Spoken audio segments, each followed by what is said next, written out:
This video is about how to incorporate logos into your writing or argumentative writing. Reminder that logos is based off of the Greek word log, which means logic, and facts and reasoning. So this is the head part, the argument, the way you develop your argument. So there's two ways to build logos into your writing. The first is to cite facts or evidence to prove your point. And the second way to do it is to then explain, using your reasoning, how those facts prove your point. How does your evidence support your claim? It's important to be extremely explicit or obvious when using your reasoning so the reader can follow your thinking. So for the first step, you want to cite facts or evidence to prove your point. That means you're going to start by finding strong evidence from credible sources.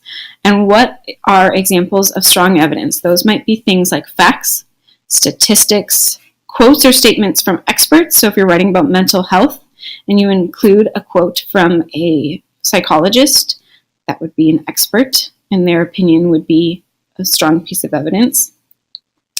And another option would be a quote from an eyewitness or relevant people. So if you're writing about our band program at Laguna Middle School, a relevant person to include a quote from would be our band teacher at Laguna Middle School. Definitely a relevant person to include. Once you have found your strong evidence and you're ready to write it into your paragraphs, you're going to use some sentence starters to indicate that you have evidence. So you might do, for example, also or in fact, if you have a fact or a statistic. Or if you have a quote from someone, you might say, as blank states, or according to blank, and then give the quote.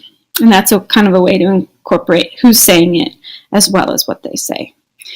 Don't forget that with all of this, you're also needing to include the source information and the source credibility to make sure that I can connect your sources to your works cited.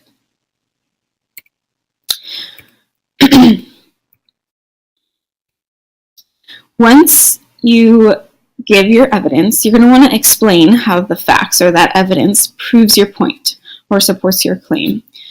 And that happens after each piece of evidence. You make sure to explain on how the evidence supports your claim, and you make sure that you are really explicit.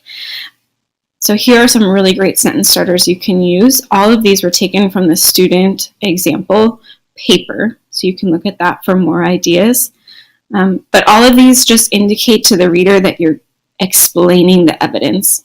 And this is what I mean by being explicit. You can use these transitions to show your reader that you're giving them the reasoning and helping them follow your thinking. And that's it.